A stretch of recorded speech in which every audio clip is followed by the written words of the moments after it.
Hi everybody, I'm Zach with Dominion Risk. Today, let's take a look at the evolution of the Mexican cartels from drug smugglers to full-fledged paramilitary organizations. This isn't a war zone, it's a narco-state in the making. And it all started with a betrayal deep inside Mexico's own military ranks. Let's rewind to the late 1990s. The Gulf Cartel was under siege. Rivals were circling. Raids by Mexican forces were ramping up. So the cartel leadership did what any survivalist operation would. They adapted. They militarized.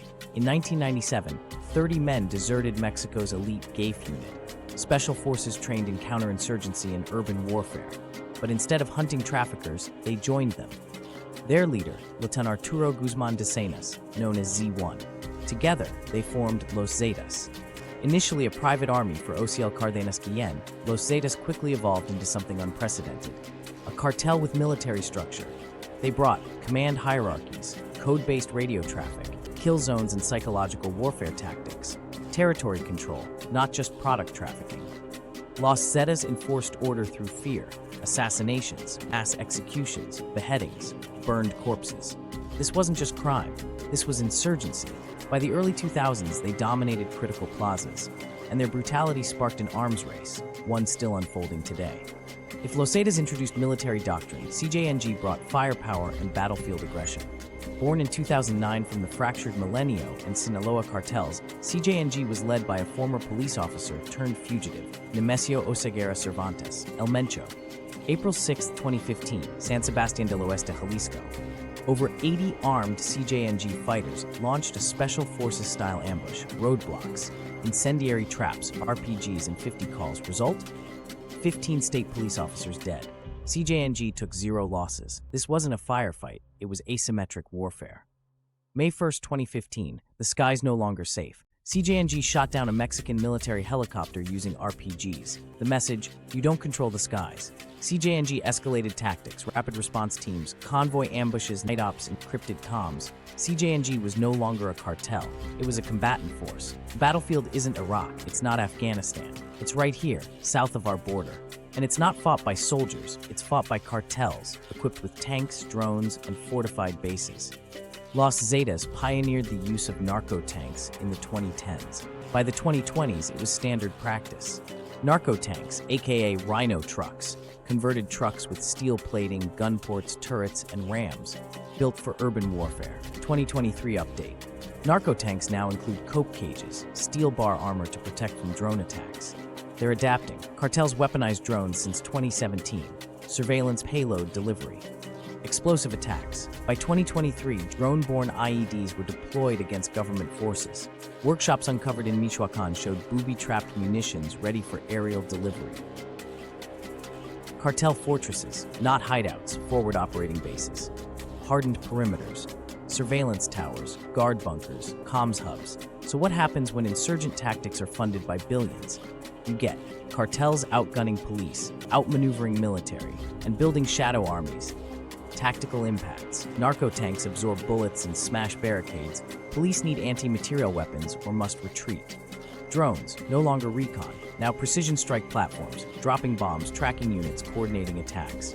Compounds, built for siege defense. Each raid is now an urban conflict. 2006, the war on drugs begins. President Felipe Calderón deploys 6,500 troops to Michoacán. The mission, crush the cartels. The result, cartels militarize. They recruit ex-soldiers. They stockpile heavy weapons. They evolve. And they turn the war back on the state. Cartels don't import weapons from overseas. They buy them here.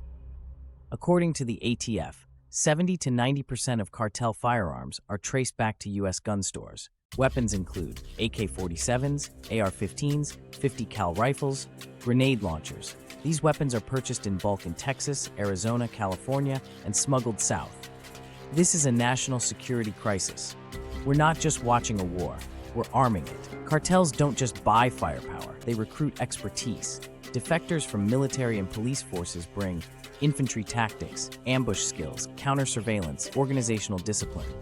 They train cartel enforcers, turning criminals into combat platoons. Cartel conflict is no longer about trafficking, it's about territory. Cartels secure plazas like warlords. They use roadblocks, armored assaults, checkpoint control. Each plaza is a strategic objective: access to ports, smuggling corridors, and government control. This is military doctrine, applied to organized crime. Cartel arsenals include AR-15s, AK-47s, FN SCARs, belt-fed M60s, M249s, 50 cal, Barrett sniper rifles, RPGs and grenade launchers, IEDs and pipe bombs. These are low-intensity warfare tools used with deadly precision. Narco-tanks, monstruos, are engineered war machines, 1-inch steel armor, bulletproof cabs with foam padding, turrets, firing ports, battering rams, cope cages for drone defense. First used by Los Zetas, now standard across CJNG. In 2021, Mexican forces seized 8 fully equipped narco-tanks, welded like MRAPs, military grade. Today's cartel offensives integrate narco-tanks, ISR drones, IEDs, squad-based assaults. This is no longer mimicry, it's military strategy. Cartels use DJI drones for live intel and targeting. From 2021 on, they dropped explosive payloads. Tepalcatepec strike, 2023, CJNG dropped bombs on rivals, posted it online. Paramilitary structure includes ranks, squads, uniforms, surveillance grids, encrypted comms. Cartel battlefield doctrine now includes ambushes with IEDs, tactical withdrawals to hardened compounds, use of human shields, decoy convoys. They tap CCTV, infiltrate city infrastructure, and use rooftop halcones for ISR. Some even build their own radio towers. CJNG high tactical power, narco tanks, drones, elite squads, full ISR capability. Occupation tactics, Los Zetas founders of militarization discipline, warfare tactics, extortion. Their legacy still shapes modern cartels. Sinaloa, Los Chapitos strategic ghosts, hit squads like Los Ninis. Emphasis on precision ISR and infiltration. Since 2006, 300,000 plus cartel-related deaths, up to 460,000 homicides, estimated 60,000, 80,000 disappearances. Entire towns like Aguililla have been abandoned. This is insurgency, and civilians are in the crosshairs. Cartels weaponize optics, drone strikes, live-streamed executions, parade videos of narco-tanks. This is fourth-gen warfare. 2019, Culiacanazo, Sinaloa forces Mexican troops to release Ovidio Guzman. 2021, Aguililla siege, CJNG uses tanks, drones, and urban combat. 2023, Tepalcatepec bombing, drone IED attack broadcast online. 2024, Nuevo Laredo assault, CDN ambushes Mexican army convoy. This isn't crime, it's low-intensity warfare. The U.S. fuels it with demand and guns. Border communities are increasingly at risk. Picture this: IEDs on highways, drone strikes in U.S. cities, militarized cartels operating across borders. Unthinkable? Not anymore. If they're fighting a war, why aren't we preparing for one? Like, share, subscribe. Dominion Risk Intelligence. The front line may be closer than you think.